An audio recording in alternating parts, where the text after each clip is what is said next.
आता लय काले ऐकले आपण, काले तुमच्या पाठ झाले सर्वांचे. पण काही बुद्धिवाद्यांचे प्रश्न आहेत आमच्याकडं की महाराज सप्ताहामध्ये काला करावाच लागतो, आहे की नाही? बरं नाहीच काला केला तर नाही का जमणार? बरं काला न करताच कार्यक्रम बंद करून टाकला तर नाही का चालणार?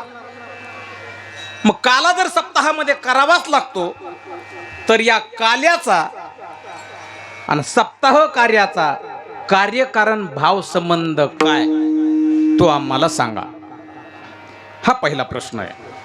दुसरा प्रश्न असा आहे, सगळे कीर्तन रात्री 8:30 ते 10:30 या कालखंडामध्ये करून घेतले जातात आणि हे काल्याचंच कीर्तन नेमकं शेवटी केलं जातं.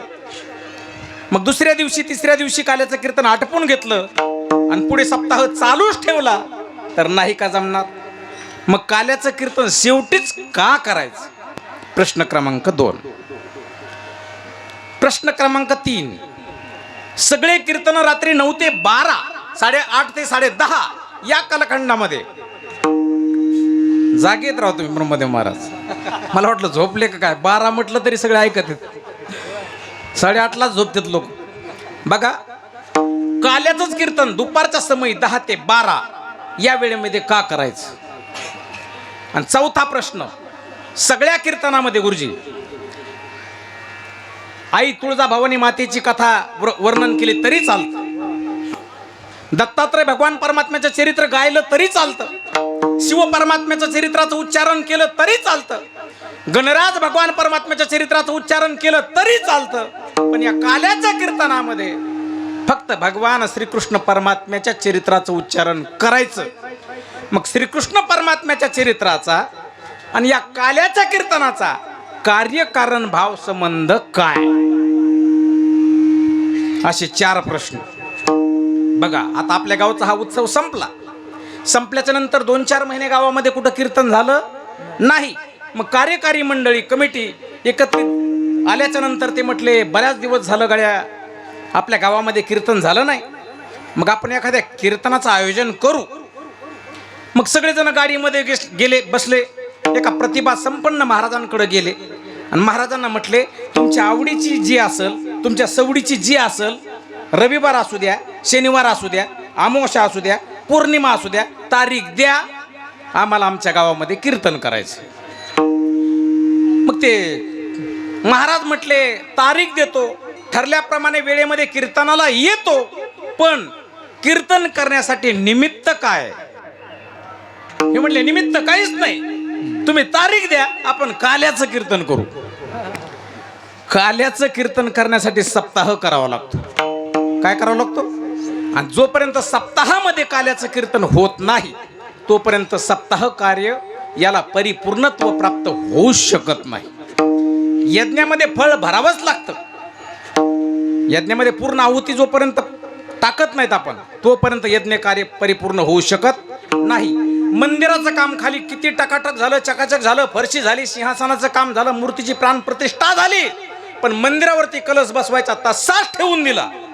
मग जोपर्यंत मंदिरावरती कलशाचं काम परिपूर्णत्व प्राप्त होऊ शकत नाही तोपर्यंत मंदिराचं काम परिपूर्ण होऊ शकत नाही. अजून सोपं सांगू का?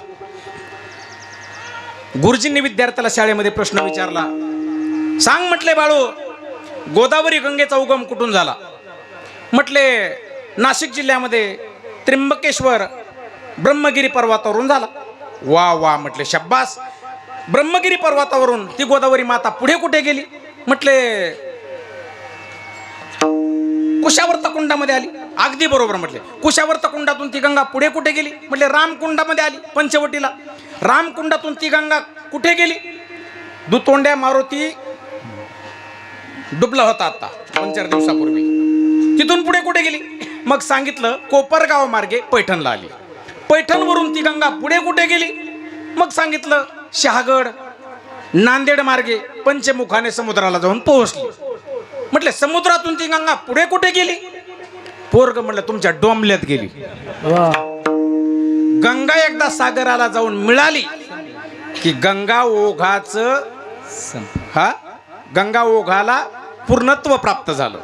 मग गंगा जोपर्यंत सागराला जाऊन मिळत नाही तोपर्यंत गंगा ओघाला परिपूर्णत्व प्राप्त होऊ शकत नाही. मंदिरावरती जोपर्यंत कलश स्थापना होत नाही तोपर्यंत मंदिर कार्याला परिपूर्णत्व प्राप्त होऊ शकत नाही. यज्ञामध्ये जोपर्यंत आपण पूर्ण आहुती देत नाहीत तोपर्यंत यज्ञ कार्य परिपूर्णत्व प्राप्त होऊ शकत नाही. तसं सप्ताहामध्ये जोपर्यंत काल्याचं कीर्तन होत नाही तोपर्यंत सप्ताह कार्य परिपूर्णत्व प्राप्त होऊ शकत नाही. विठाला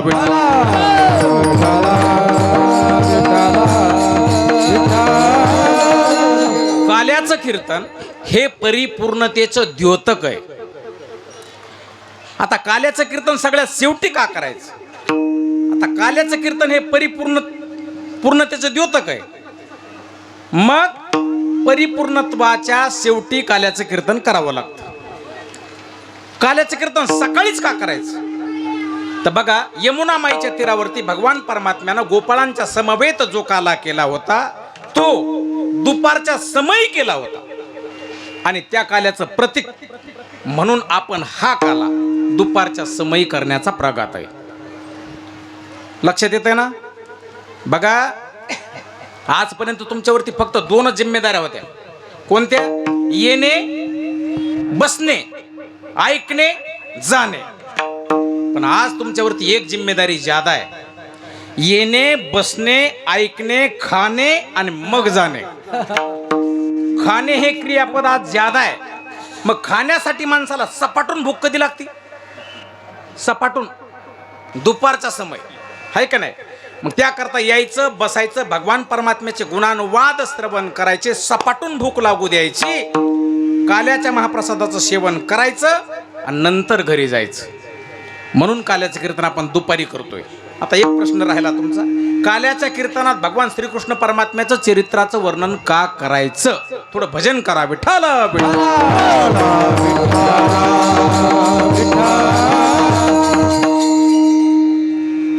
गर्ग संहितेमध्ये भगवान परमात्म्याचे 10 अवतार आलेत. 10 अवतारामध्ये या 10 अवताराचे 6 प्रकार आहेत.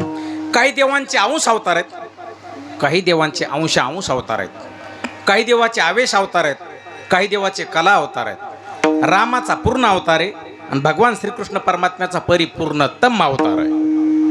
आता तुम्ही म्हणाल पूर्ण आणि परिपूर्णतम याच्यामध्ये काय फरक आहे? बाबा, हे बघा, जमीन ते आसमान एवढा फरक आहे.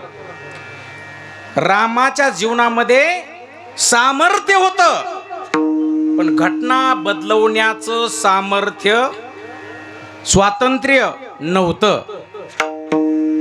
रामाला बऱ्याच वेळेस घटना बदलविण्याचा प्रसंग पडला महाराज. पण राम जन्माला यायच्या अगोदर, हजारो वर्ष अगोदर वाल्मिक ऋषींनी रामाच्या जीवनाची घटना लिहून ठेवलेली आहे.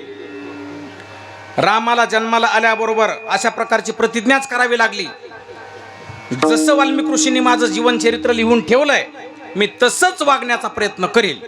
अजिबात वाकडा तिकडा पाऊल टाकण्याचा प्रयत्न करणार नाही. बोलिले वाल्मिक तैसेची करीन वर्तवोनी दावीन म्हणे नाम. रामाला कधी बरं घटना बदलविण्याचा प्रसंग पडला होता? कधी पडला होता? राम वनवासाचा प्रसंग होता महाराज. राजा रावणानं जगन्माता सीतेचं अपहरण केलं. एका कीर्तनात म्हटलं मी, जगन्माता सीतेचं अपहरण झालं. हे कळण्यासाठी 4G लागतं. एका आजीबाईने अपहरण ऐकलंच नाही, हरण झालं एवढंच ऐकलं फक्त. मला कीर्तन झाल्यावर भेटलं, त्यामुळे महाराज सीतेचं हरण झालं तुम्ही म्हटले. म्हटलं बरोबर आहे. मग मला सांगा, त्या हरणाची पुन्हा सीता झाली का तसंच हरण राहिलं? आहे का महाराज? लय अवघड आहे महाराज. अपहरण झालं कोणाचं? जगन्माता सीतेचं. सोन्याच्या, मृगाच्या, चमड्याच्या चोळीची अपेक्षा केली. रामप्रभू म्हटले तुला चोळी काय, तुला सोन्याच्या लंकेतच नेऊन बसवितो आता. विठ्ठल विठ्ठल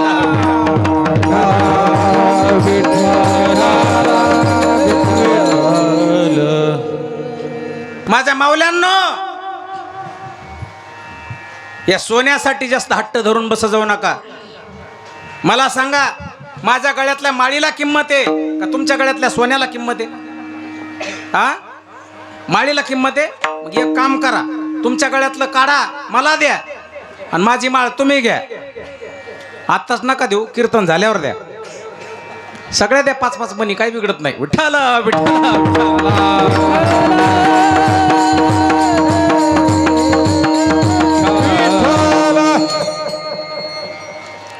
2002ला मी वारकरी शिक्षण संस्थेमधून सुटलो आळंदीवर, पण आजपर्यंत जीभ बाटवली नाही महाराज. नाही दिलं तरी बी तेवढाच खुशीत जातो मी निघून. जाऊ द्या म्हणतो, वर्गणी नसली झाली तर राहू द्या, काही बिघडत नाही. काय घरी झोप काढली असती तिथं आलो, चिंतन झालं, काही टेन्शन घेत नाही मी. देतय मालक. आता काय काय देतय आता तुम्हाला काय सांगू. आता पोरगी डॉक्टर, पोरग इंजिनियर, प्लॉटिंगची जमीन दिली, 4 पत्र होते माझ्या घरी फक्त. विठाला विठाला विठाला